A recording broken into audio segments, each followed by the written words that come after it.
Welcome, ladies and gentlemen, to another broadcast of Jerusalem's Gate. I had to apologize. I woke up hoarse this morning, of all things, and so if my voice is a little scratchy, I do apologize. I don't usually get sick that often. I'm not really sick. I just woke up hoarse.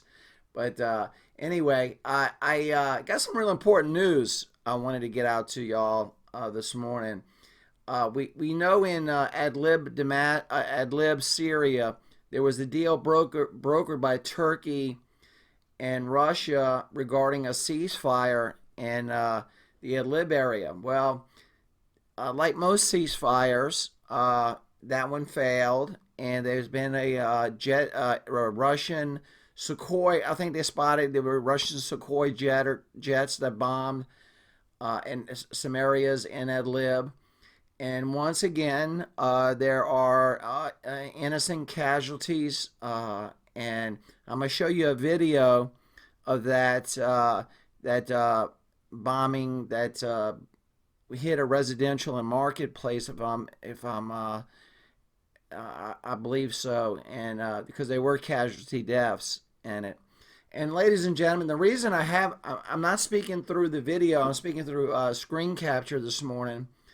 I wanted to readdress this, and I've talked about this many times. Isaiah 17:1, the burden of Damascus, behold, Damascus is taken away from being a city, and it shall be a ruinous heap. Now, we all know Isaiah, and I said this many times before, was written way before Christ, and this prophecy is yet to be fulfilled. And the way it looks, a lot of people are saying, well, I guess Isaiah 17 is not going to be fulfilled because Russia and Syria, the government, is winning. It looks like, but by studying the war for such a long time now, it looks like Russia and Syria, the government of Syria, are in fact winning the war. There's still fighting going on. There's still unfortunately bombing, as you'll see in this video. Please stick around with it. It's only about a minute long. But this scripture is going to be fulfilled one day. And there's a civil war brewing in Syria, and we all know Damascus is in Syria. And don't be surprised of a sudden switch and the way the things are going in Syria. I'm not saying that's guaranteed, but Isaiah 17:1 has to be fulfilled one day because it's written in the scriptures, and all scriptures come true, as we all know. But keep your eyes on Syria, even though it looks like Russia and the government's winning. Keep your eyes. I'm not telling you whose side to be on. I'm just reporting the news and stating scripture, what I've been doing for many years now. But keep your eye on Syria. Even if there's another ceasefire and it's quiet for a while, keep your eye on Syria. And that just may be the spark that will fulfill 17:1 if some kind of major shift happens. I personally don't know how much the world can stand looking at innocent civilians being slaughtered by these bombing raids without doing something. It's mind-boggling, to be honest with you. It goes to tell you.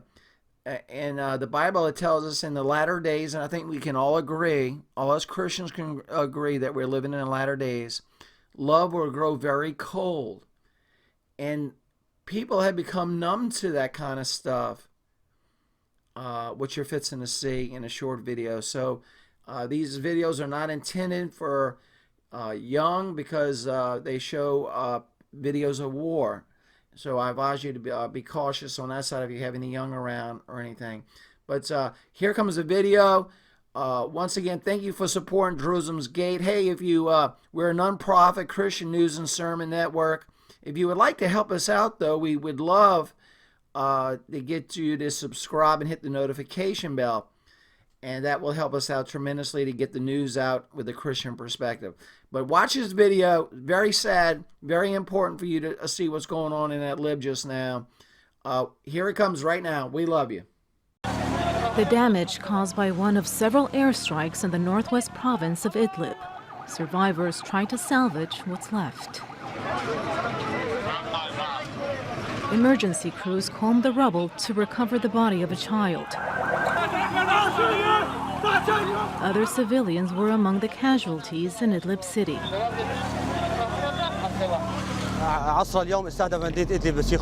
In the afternoon, Idlib city was targeted by Sukhoi 23 jets.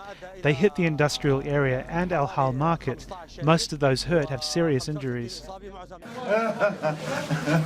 In a nearby hospital, friends console a father grieving his son.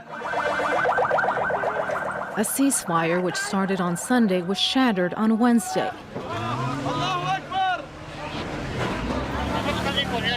When Syrian and Russian jets attacked Idlib city, as well as several rebel-held towns. The ceasefire was brokered by Turkey, which supports the rebels, and Russia, which backs the Syrian government's 9-month offensive.